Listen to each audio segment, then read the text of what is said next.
तो hello student, आज हम आप लोग को बताएंगे द्विघात समीकरण। पिछले वीडियो में हाइट एंड डिस्टेंस बता दिए होंगे, नहीं देखे होंगे तो जाके देख लीजिएगा निवास कुमार ऑफिशियल पर। आज हम बताएंगे द्विघात समीकरण। द्विघात समीकरण में कैसे कैसे क्वेश्चन क्या पूछा जाता है, क्या क्या कॉन्सेप्ट होता है, आज की वीडियो में पूरे अच्छे से बताएंगे। तो बिना किसी देरी किए स्टार्ट करते हैं। सबसे पहले द्विघात। इसमें द्विघात का अर्थ क्या था? द्विघात द्विघात वैसा बहुपद जिसमें घात दो हो, उसे क्या करेंगे? द्विघात बहुपद। वैसा बहुपद जिसका घात दो हो, वो क्या हो गया? द्विघात कहलाएगा। द्विघात बहुपद। द्विघात बहुपद जैसे एग्जाम्पल में जैसे 2x² - 5x + 6, ये क्या हो गया? द्विघात बहुपद। 2x² - 5x² + 6, ये क्या हो गया? द्विघात बहुपद। y² + 6 क्या हो गया? द्विघात बहुपद। ये सब क्या है? सबका घात कितना दिया हुआ? 2 मैक्सिमम घात कितना दिया हुआ? 2 मैक्सिमम घात कितना दिया हुआ? 2 मैक्सिमम घात कितना हुआ? यानी जिसका भी मैक्सिमम घात दिया रहेगा, जो जिस भी बहुपद में, वो क्या कर रहेगा? वही उसका बहुपद रहेगा। दिया और 2, अगर यहाँ पर 3 दिया होता तो क्या रहता? तृतीय बहुपद। अगर 4 दिया होता तो चतुर्थी का होता। उतना तो नहीं पूछेगा, लेकिन आप लोगों क्लास में जो भी है वो बता रहे हैं। द्विघात समीकरण। द्विघात ये क्या हो गया? द्विघात बहुपद। इसका व्यापक रूप क्या बताते हैं आप लोग? ये हो गया द्विघात। आप लोग द्विघात समीकरण आप लोग पढ़ाने वाले हैं, तो इसमें आप लोग बताएंगे कि द्विघात बहुपद का व्यापक रूप क्या होता है, द्विघात समीकरण क्या होता है, उसके बाद द्विघात समीकरण में फॉर्मूला क्या क्या होता है, उससे कैसे डिफाइन किया जाता है, वो आज हम बताने वाले हैं। तो द्विघात बहुपद का व्यापक रूप। द्विघात बहुपद का व्यापक रूप क्या होता है? ax² + bx + c, ये क्या हो गया? द्विघात बहुपद का व्यापक रूप, जिसमें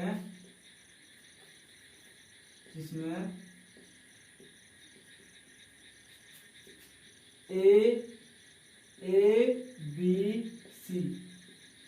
b c क्या है? वास्तविक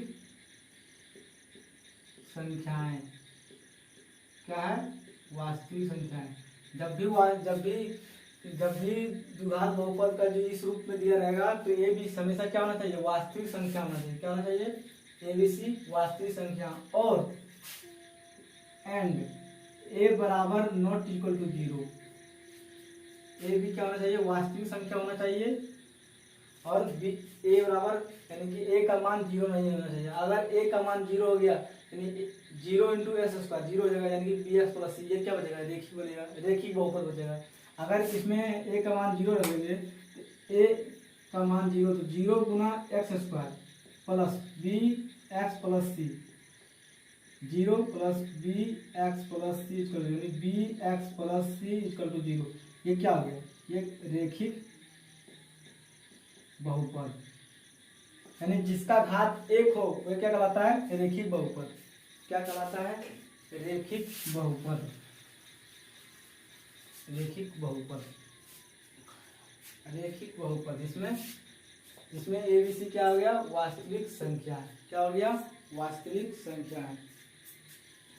अब इसमें क्या होता है कि अगर इसमें हर एक का मान, मतलब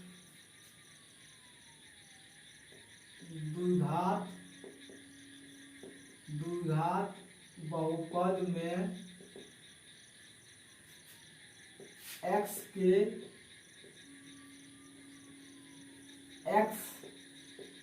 चर के लिए बहुपद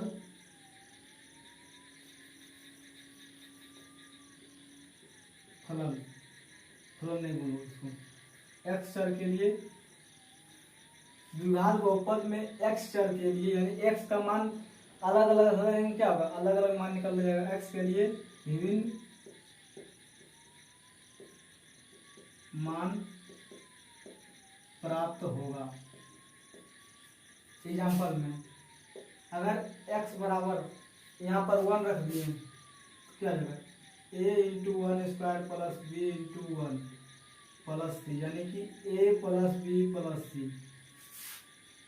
अगर x बराबर 2 रख दिए तो क्या होगा, a² 2² b प्लस सी, यानी कि 2 दूनी 4, यानी 4a plus 2b plus C, यानी क्या आ रहा है,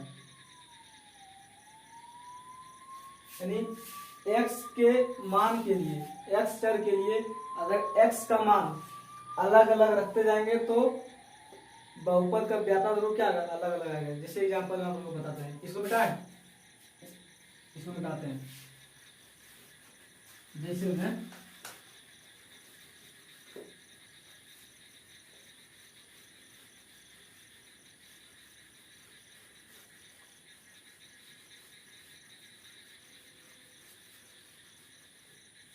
जैसे में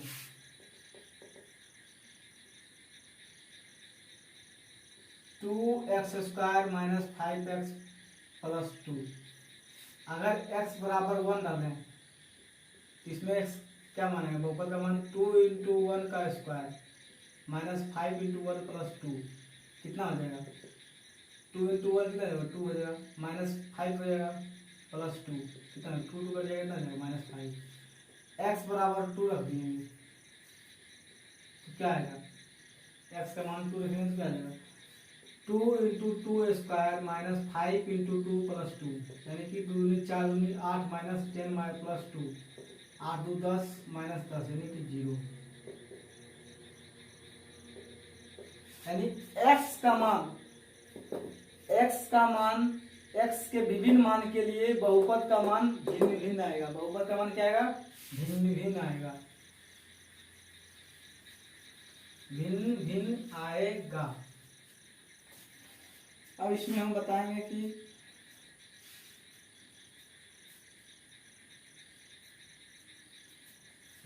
कुछ ऐसे भी बहुपद हैं, कुछ ऐसे भी बहुपद हैं, कुछ ऐसे बहुपद हैं, नोट में कुछ ऐसे बहुपद हैं जिसमें किसी भी वास्तविक कोई भी वास्तविक मान रखने पर शून्य नहीं होता है। एग्जाम्पल में x² प्लस x प्लस 1, इसमें x का मान हम कुछ भी रख दें, वास्तविक होना चाहिए। क्या होना चाहिए, वास्तविक होना चाहिए। वास्तविक संख्या कोई भी वास्तविक संख्या रखें तो 0 नहीं आएगा। जैसे एग्जाम्पल में x बराबर 1/2 रख देंगे, क्या जाएगा, 1/2 का whole square plus 1/2 plus 1, 1/4 plus half plus 1, यानी कि इसको जोड़ेंगे तो 0 तो नहीं आएगा, 0 बराबर नहीं आएगा। अगर x बराबर हम x बराबर -1 रख दें तो -1 का स्क्वायर प्लस -1 प्लस 1, क्या जाएगा, -1 का स्क्वायर क्या जाएगा, 1 हो जाएगा, प्लस माइनस माइनस प्लस 1, यानी ये करके कितना हो जाएगा, 1। यानी कि x² प्लस x प्लस 1 एक ऐसी बहुपद है जिसमें किसी भी वास्तविक संख्या के मान को रखने पर उसमें 0 नहीं आएगा, इसमें 0 नहीं आएगा। ये ध्यान में आप लोगों को रखना है, ये ध्यान में रखना है, इसको कैसे करते हैं, ध्यान में रखना है।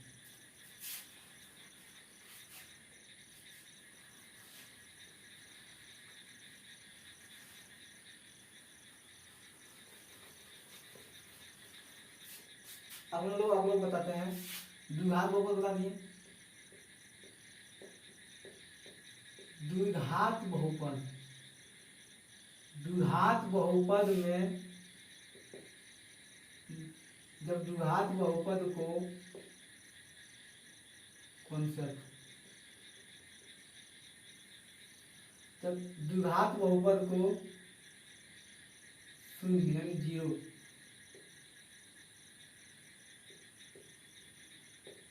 शून्य के बराबर कर देने पर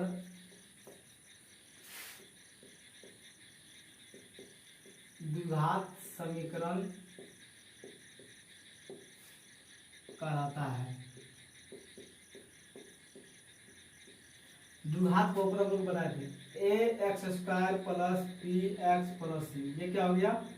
ये क्या हो गया? द्विघात बहुपद, द्विघात बहुपद, बहुपद। अगर इसको जीरो कर देंगे तो क्या हो जाएगा? ये हो जाएगा द्विघात समीकरण। ये क्या हो गया? द्विघात समीकरण। ये द्विघात समीकरण हो गया। किसी भी द्विघात बहुपद को जीरो के बराबर करने पर वो क्या बन जाता है? द्विघात समीकरण। क्या बनता है? द्विघात समीकरण। अब ये द्विघात समीकरण का अगर x का मान, अगर ये हो गया द्विघात समीकरण, ठीक है, समझ में आ रहा? द्विघात समीकरण हो गया। अब द्विघात समीकरण हम क्या करेंगे? इसका दो शून्यक होता है। क्यों शून्य होता है? दो शून्यक। इसका कितना शून्य होता है? दो शून्यक या दो मूल। मूल को इंग्लिश में कहते हैं रूट। क्या कहते हैं? रूट। यानी कि द्विघात समीकरण का, यानी जितना समीकरण, अगर द्विघात समीकरण है तो दो रूट होगा यानी दो मूल।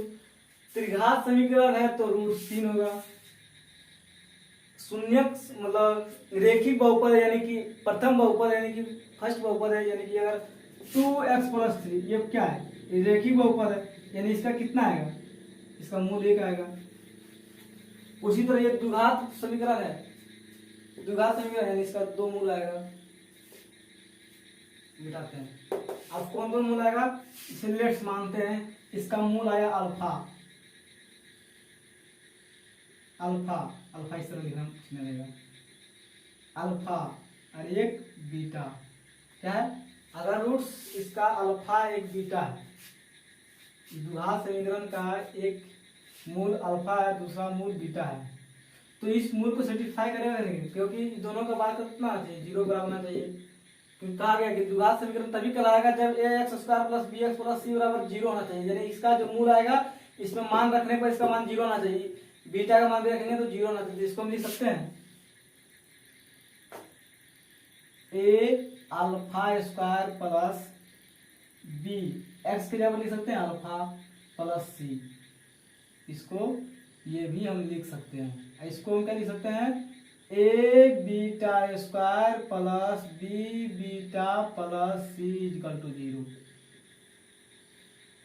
यानी कि हमें दो समीकरण, अगर किसी भी क्वेश्चन में दो मूल दिया रहे और उसमें निकालने बोले कि x का मान, कुछ भी बोल सकता निकालने के लिए, तो ये दो समीकरण हमें प्राप्त करना है। इस तरह से दो समीकरण प्राप्त करना है।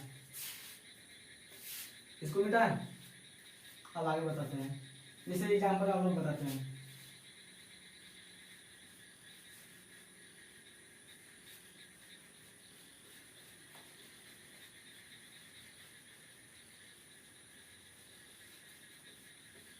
वीडियो सही बन रहा है?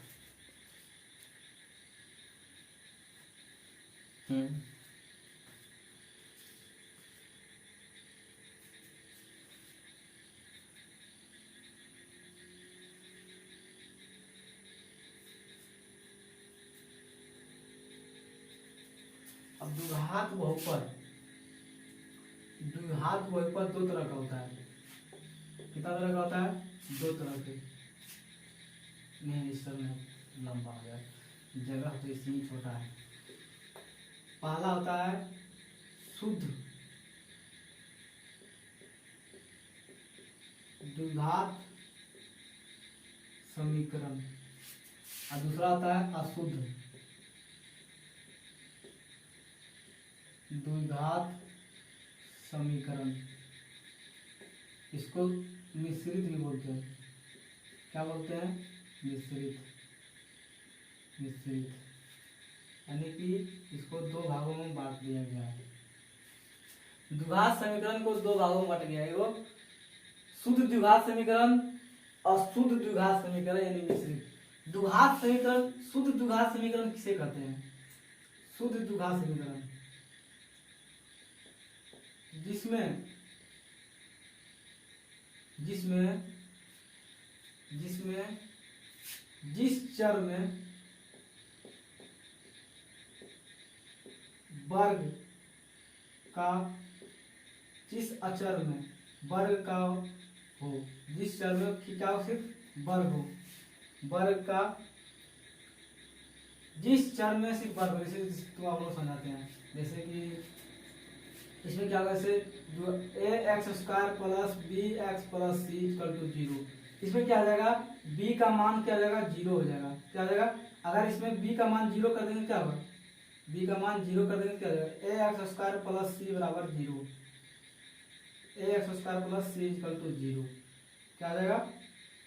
यानी कि सिर्फ क्या होगा? इसमें वर्ग होगा। क्या होगा? इसमें सिर्फ एकल वर्ग होगा, यानी एकल वर्ग होगा।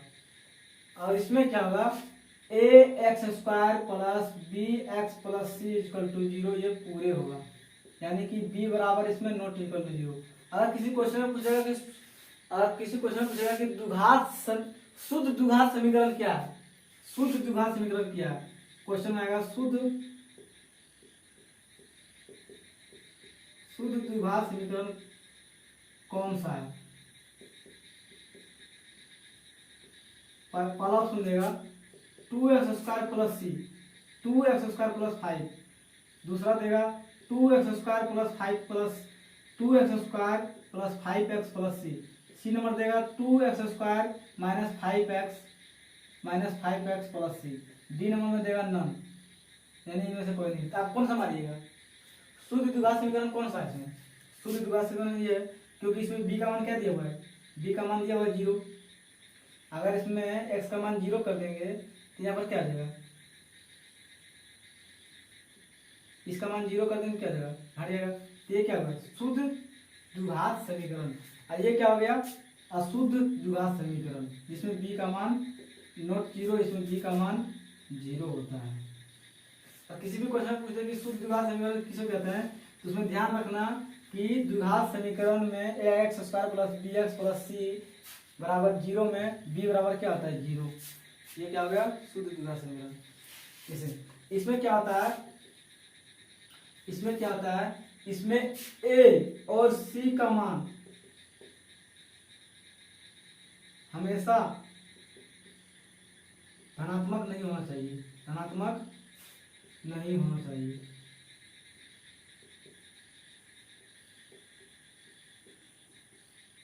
क्योंकि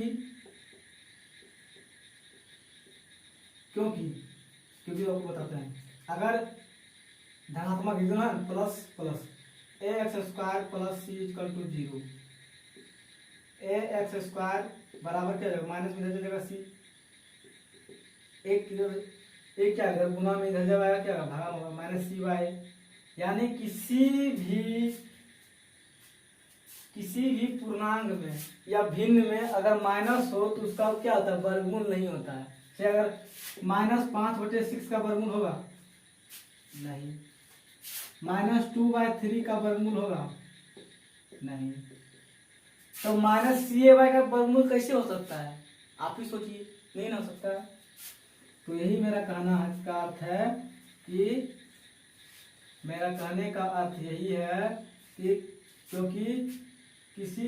क्योंकि पूर्णांक नहीं, हाँ पूर्णांक या भिन्न के ऋणात्मक का वर्ग नहीं होता है। अगर ये दोनों ऋणात्मक रहे, दोनों ऋणात्मक रहे, तो दोनों ऋणात्मक रहे क्या आ जाएगा, माइनस इधर है प्लस में जाएगा, इधर क्या है। अगर ये दोनों भी ऋणात्मक रहेगा तभी दिक्कत हो जाएगा। अगर let's a x square minus c equal to 0, यानी माइनस ये, यानी कि माइनस ए भी ऋणात्मक है, यानी कि ए और सी का मान हमेशा धनात्मक है, तो दिक्कत हो ही रहा।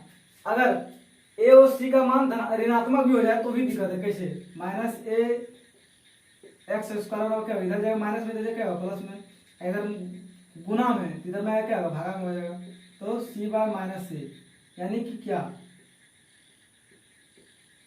फिर तो वही आ रहा है। यदि और ऋणात्मक भी रहे तो भी दिक्कत हो जाएगा। अगर ऋणात्मक भी हो तो भी दिक्कत हो जाएगा, दिक्कत हो जाएगा, समझ रहे। यानी कि इसका मान हमेशा क्या होना चाहिए, ये इस फॉर्मेट में होना चाहिए, लेकिन क्या होना चाहिए, ये हमेशा इस फॉर्म में नहीं आना चाहिए, ऋणात्मक फॉर्म में नहीं आना चाहिए। मिटाते हैं इसको। अब हम आप लोग को बताएंगे कि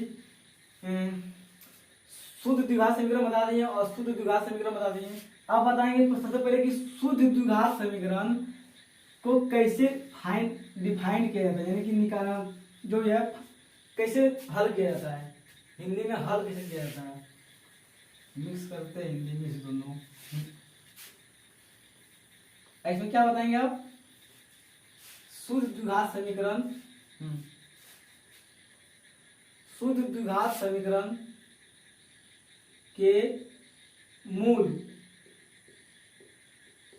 निकालने का विधि। इसमें भी दो को निकाल सकते हैं। शुद्ध द्विघात समीकरण के मूल निकालने के भी दो विधि है। पहला, आप गुणनखंड से भी निकाल सकते हैं, वर्गमूल से भी निकाल सकते हैं।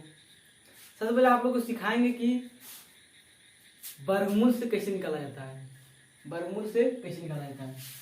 इसको लिख देते हैं, दो विधि है। पहला किसे कौन सा विधि है, वर्गमूल। दूसरा कौन सा है, वर्गमूल और गुणनखंड। गुणनखंड को हिंदी में इंग्लिश में क्या कहते हैं, फैक्टराइजेशन, FACTORIZATION। इसको क्या कहते हैं, स्क्वायर रूट। इसको तो लिखने जरूरी नहीं, लेकिन लिख देते हैं स्क्वायर रूट। पहले हम आप लोग क्या सिखाएंगे, स्क्वायर रूट। स्क्वायर रूट जैसे एग्जांपल में पहले इसका नियम बता दें, इसका नियम ही बताते हैं। पहला इसका नियम क्या कहता है, पहला स्क्वायर रूट ना, स्क्वायर रूट। इसमें भी है पहला, इसको क्या करना है स्क्वायर रूट में, स्क्वायर रूट के में पहला में क्या करना है, इसमें सबसे पहले आप लोग को एक्स स्क्वायर का एक साइड और कांस्टेंट को एक साइड करना है। क्या करना है, एक्स स्क्वायर को एक साइड और कांस्टेंट को एक साइड करना है। इसमें एग्जांपल में क्या था, शुद्ध द्विघात समीकरण में यही था।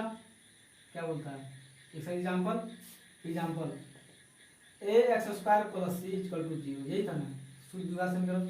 इसमें क्या करना है, एक्स स्क्वायर का एक साइड और अचर पद का एक साइड, यानी कि एक्स स्क्वायर का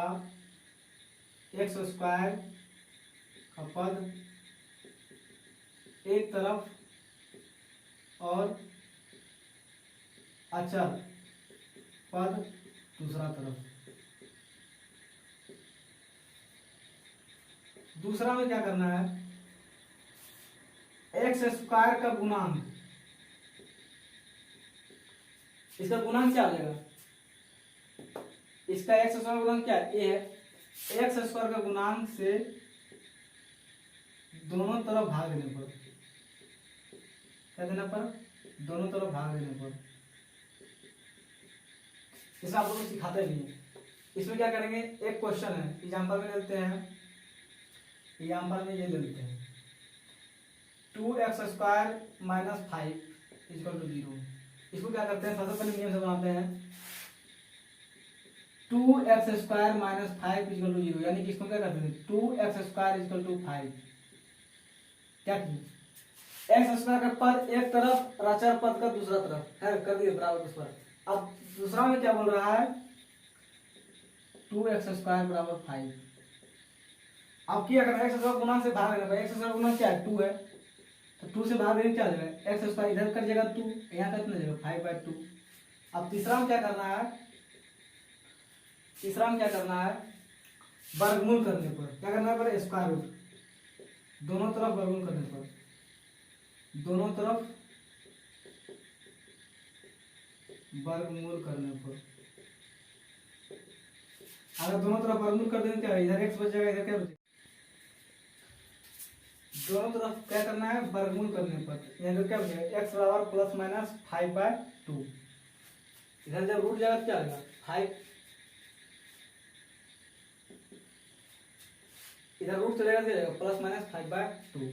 तो इधर गया स्क्वायर रूट विधि से, यानी कि x का मान कितना आ गया +5/2 और दूसरा -5/2, दो का मान निकल गया।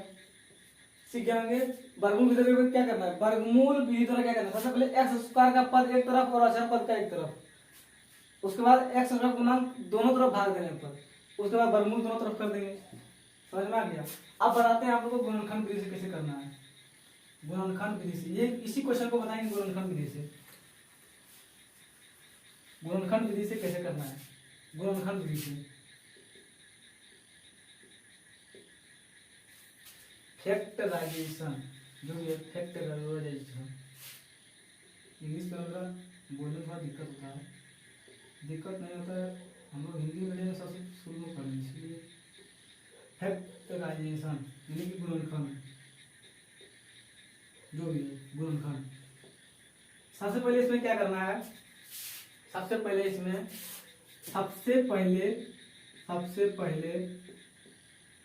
इसमें a² - b² का पद टर्म बनाना है। क्या बनाना है, a² टर्म मतलब पद होता है ना, के रूप में, सबसे पहले a² - b² के रूप में करना है। उसके बाद दूसरा इसे क्या करना है a + b, a - b के रूप में, समझ गए, a² - b का फॉर्मूला क्या आता है, a + b × a - b, इस रूप में करना है। तीसरा उसके बाद क्या करना है, फर्स्ट और सेकंड को, यानी कि प्रथम रेखीय यानी एकल रेखीय, एकल रेखीय में समझ रहे हैं, एक एक करके, एक एक करके क्या करना है, एक एक करके एकल रेखीय को, एकल रेखीय में समझ रहे हैं, ये रेखीय पद बनेगा, एकल रेखीय को 0 के बराबर करना है।